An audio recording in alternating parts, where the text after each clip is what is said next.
Hey guys, Marsegan here, bringing another Dragon Ball Z Dokkan battle video, and so today we're going to jump in and do the new challenge event that came out with the Android 21 Fighters crossover celebration, the ambition of the new Android. So I haven't looked into this much beforehand, only that, you know, people in chat when we were streaming this morning doing the summons did say that it's basically just like a mini infinite Dragon Ball history, so kind of like the thing that the Heroes celebration did so many celebrations ago and then never brought it back, where you just did a thing where you fought a bunch of the Time Patrol.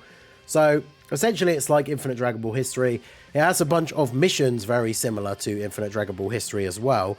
So basically just for clearing each of the phases, beating it for the first time, and then we have a couple of special conditions. Again, basically just like Infinite Dragon Ball History, use 3 characters from 2 specific categories. So one of them is androids, and then one of them is crossover. Makes sense, right, considering the celebration. And we also have one for beating it within 15 turns, and then we have a final mission just for beating all of the missions. So I thought what we would do here for this one is run a bit more of an interesting team. I want to do like a proper video showcase for this kind of team anyway, but we're going to use Rose because the Rose does of course have the Android 21s on his 200% leader skill, because they are transformation boost, and then his plus 30% is to crossover. So for the androids, we have the new Android 21. By the way, I didn't realize because I hadn't put it on for the 55%, but her sticker effect is awesome for the transformed version, because the actual like key cross thing glows, which I think is really cool. So we've got her, we've got the evil 21. Then we also have, I thought we'd bring, you know, basically the only Heroes Android unit, the Super Mirror. And then obviously they're all crossover anyway, right? Because we've got the rest of the team is Heroes. Janemba for a slot 1 unit to link up with either of the Android 21 so they can get big bad bosses potentially. Now, this isn't long after summoning, so I've run them through the link level stage a few times. As you can see, we have got some links go up, but big bad bosses at 4 and then big bad bosses at 3. So probably not going to see big bad bosses active with them that often. But we are going to be able to get it active with for Janemba at least, right? So, yeah, we'll just go ahead and jump in and see how we get on. So we're fighting Tech Android 16 first, it seems. So I don't want to float off the Rosés on the early turns, because obviously the thing with Rosé pre-transformation is that he does infinitely stack attack. So if you float him off, you're obviously potentially losing out on a rotation where he could get an extra attack. Although I suppose on turn 1, he'd be back on turn 4. So floating the one off on turn 1 doesn't actually matter too much. But the one that's on the next turn, you don't want to float him off, because then he comes back on turn 5, and the Rose, of course, automatically transforms on turn 5. So Android 21 here getting the additional super. I'm assuming from the passive we have a great chance, so we could get the hidden potential, or it was just the hidden potential. There's no real way to know in that situation, but she gets the crits and finishes them off. And then we move on to the, so this is the SSR of the new free-to-play, Android 21, Android 18. So yeah, we don't want to float off Rose again here. We do want Janemba to get some hits in, so I think I'll do this. As much as I don't really want to float off 21 this early, because on this rotation, she only has Fierce Battle with Rose. She is providing all the allies with 2 key, including herself, which does make it a little bit easier for her to super attack. But, of course, in an event like this, which is going to go on for a few phases, we do want to get some build-up with some of our units, right? So get Janemba to get a couple of hits in here, get the stacks in for the Super Saiyan 3 Rosés. So I'm not sure yet. This is what I kind of threw together. I think it will change based on the event. You're obviously going to want to bring different units against certain bosses, but I do want to try and figure out a good team for a separate like showcase video, just to kind of have the Rosé, have 21 on the Rosé team. So, oh, we have a multiple enemies stage. Okay. So now we can start floating off the Rosés. So we get Android Assault and Fear and Faith active here, as well as obviously Fierce Battle with the Rosé. So that is pretty good. We're obviously not low enough to get big bad bosses active. So yeah, we want to start getting our stacks in here. So we're going to attack you. We'll go for, yeah, we might as well go for Goku with 21 as well. And then we'll go for the TN with Rosé, so he could probably finish him off here. I mean, you know, again, going back to the whole, this event is basically like Infinite Dragon Ball history, not expecting it to be particularly hard. So, well, I'm not going to worry about people having to specifically target type disadvantage and all that kind of stuff. But here we get the additional super again. Can we get the triple super turn here with 21? We get the crit, nice. I think even in the 55% showcase, I've not actually had her super 3 times in one turn. So seemingly I'm either getting the intro buff super or the additional super from her hidden potential.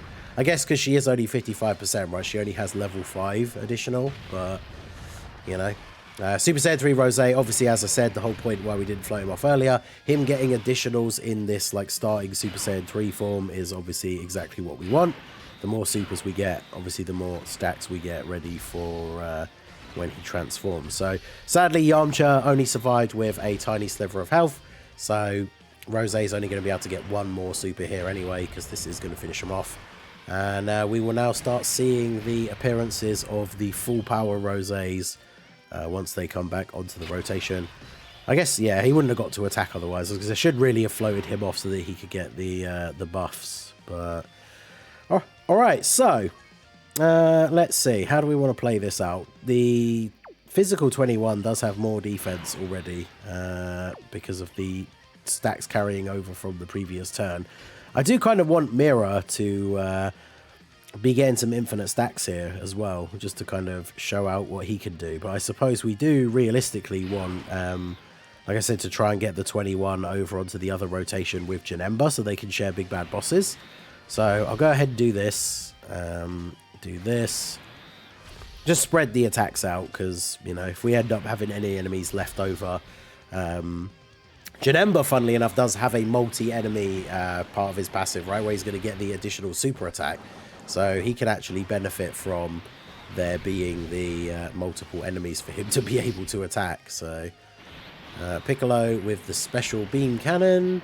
I do like the fact that the clone fighters are in a couple of these events now. It would have been kind of cool to get them as just like a farmable free-to-play team or something maybe.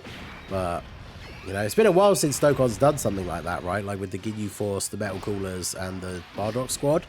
So this would kind of been a cool way to do that. I mean, they all would have been very basic, right? Like you saw there from the Piccolo, they're just going to have very basic versions of the character's super attacks. But it is kind of cool to have, means we'd have like an extreme Piccolo, Gohan, Vegeta, like all in the red and black. I think that would be kind of cool. But obviously they did not do that. So here we are.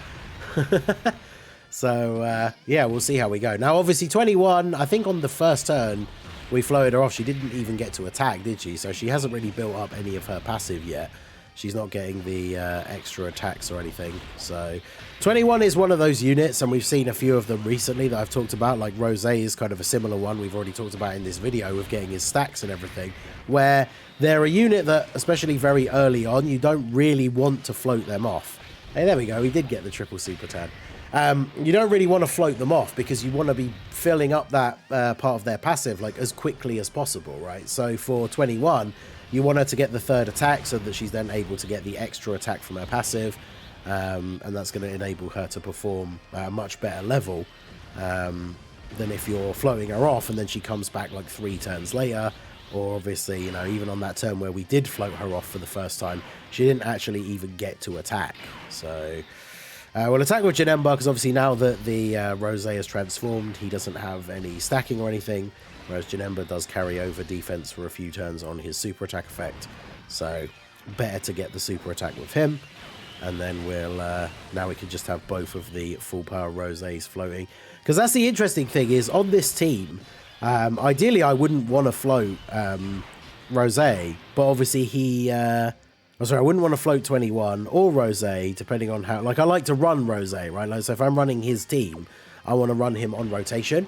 But because he doesn't have big bad bosses and 21 does, that obviously gives us a lot of interesting combo potential with some of these heroes units that do have big bad bosses, especially units like Janemba. Unfortunately, though, with this 21 being a super type unit, she doesn't benefit from running units like Fu, who obviously not only is a big bad bosses unit, but is also supporting extreme class. So Fu and the Transform 21 will work well together on a team setup like this with Rose. But the super class. It's very interesting having a super class unit that has big bad bosses, but obviously thanks to categories it doesn't really matter so much anymore. Obviously this would be much better for the overall team building and much better for using Rosé on the team if, you know, they'd actually given him big bad bosses. Still very unfortunate because I think it makes him like, see, the only Goku Black unit in the game that doesn't have big bad bosses, so it's a little bit unfortunate, but you know, it is what it is. The AGL Margin 21 super attack is so good as well. Love to see that. So, yeah, gets a bunch of additionals. All of these are healing us. We only lost a little bit of health from the super because Mira's obviously stacked up to a pretty decent amount of HP, decent amount of defense. So, AGL 21 just going off here. 2 supers, a normal, and then another super. So, there's the KO. It's not really like a proper KO screen, but I do quite like that as well. Like her standing in the, like the front of her's all shadowed, obviously, because the blast is behind her. I think that looks really cool. But yeah, this is the rotation I was kind of wanting to check out. So, big bad bosses, metamorphosis, shocking speed, and fear and faith. That's a pretty good setup, considering it is basically the setup with Rosé, except he's also getting big bad bosses. So, that puts Janemba at 634k defense, and Evil Android 21 is at 308, or basically 400 at the start of turn. And then bear in mind, she greatly raises on her super attacks as well. So, yeah, pretty good for the setup there for her. I think, I don't know, I didn't check the phases. I think Evil 21 is probably the last one, right? So, I think we'll have this phase and then one more. So Janemba eating the super here. His guard has obviously run out, but at this point he's got type advantage, ridiculous amounts of just base defense. So he's looking pretty good here. And he's going to tank all of these very nicely. And of course, we all know already Rosé, post-super, his defense is very, very good. And then, yeah, the Transform 21. I mean, she's pretty good. Like, this Evil 21 at 55%. I think she is fairly solid. Obviously, you know, in the future, as we pull dupes and obviously get her links up as well, because on this turn, for example, she doesn't have big bad bosses active, whereas obviously Janemba does. She's going to start looking a lot better once we get these links up to full level 10s. So, oh wow, the Evil 21 can lock you in place, I see. Well, that's unfortunate. Well, I guess we'll do this. What's Mira's defense now? Only 269k. Well, really didn't stack up as fast as I would have liked, but let's go ahead and drop the active skill here with 21. This isn't the evil version, right? The cell, like, absorbed, so I don't think this is the last phase now, but might as well drop that and then grab these, and then we'll grab these. We're going to get the Dokkan attack here with Super Mira. Definitely the, you know, the hardest hitting unit on the team. Okay. Lose a little bit of HP. I mean, that's good, right? Because now on the next rotation, Evil 21 could actually have... oh no, never mind.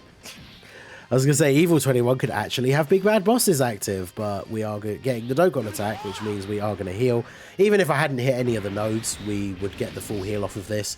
And considering we do have the turn requirement mission, we might as well just go for it. I mean, we're on turn 9, so there's no way at this point that we don't beat it in under 15 turns, right? But I thought we might as well go for the nodes here, get the additional super with Mira, which is another stack for him, and then a 10 million attack stat here from the full power Rosé. That's why Rosé's so good, man. He's got like 2 links active on this turn, maybe 3 actually, and he's still doing a 10 million attack. Imagine if they had given him big bad bosses, like, and left all of the rest of his kit the same. Like, he'd be absolutely ridiculous. Speaking of ridiculous, Janemba with 900k defense. It's pretty good. So, yeah, we'll go ahead and do this. We got some links active, we got some support. No big bad bosses, though, unless we eat a super in slot 1, which we may do, you never know. But unfortunately, with Janemba, even though his guard has run out, even with type disadvantage... Is he taking damage from this? I mean, I don't think so, right? Like, even if this super did 1 million damage, yeah, he'd only take, like, 100k. So, well, I suppose more because type disadvantage, but there's no way a boss at the end of, like, this sort of mini Infinite Dragon Ball History event is doing 1 million damage super attacks. So, I think we're pretty good. Actually, I think I still have the event up here. Does it show the stats for these guys? If I click on here, it does. So the evil Android 18 is the last phase, and her super attack does 462k. So, you know, nice low difficulty event here just to get some stones. Mission's fairly easy to complete. I mean, obviously, if you're someone who summoned for the heroes units, then, you know, you're going to have a pretty decently stacked setup of crossover characters that you can use. So I can't imagine people will struggle too much. And even if you haven't ever summoned for heroes, like, this event's not super hard. So if you think about the crossover units that we have in the game that aren't heroes, there's the fusions units that are in the general pool.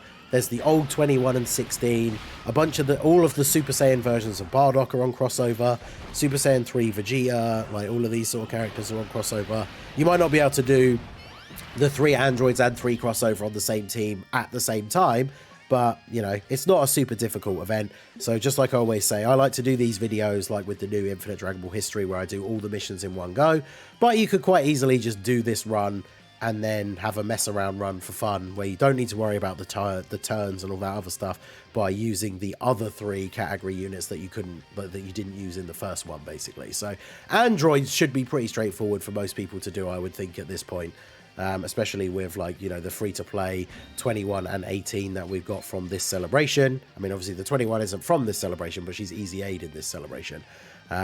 So yeah, I would imagine it would be pretty straightforward for most people to do the androids mission at least. But there you go. That is a Super Saiyan 3 Rosé team with the full crossover and 3 androids, the 21s and the mirror. Fairly straightforward run. Get all of the missions cleared in one go here. You can see, there we go. Obviously, we got a stone for beating the stage in the first place. And then we collect all the missions here. 27, so 28 stones just for busting out that quick little event. Pretty good. So let me know what you guys think down below. What teams did you use? Did you do all the missions in one go? Did you do them separately? Let me know your team build listing down below in the comment section. So that is going to be it for the video, guys. This has been the Masked Ningen. Smash that like button, subscribe to the channel if you are new. Check out the links down below for the Discord and the merch store, and I will see you all again soon. Have a good one.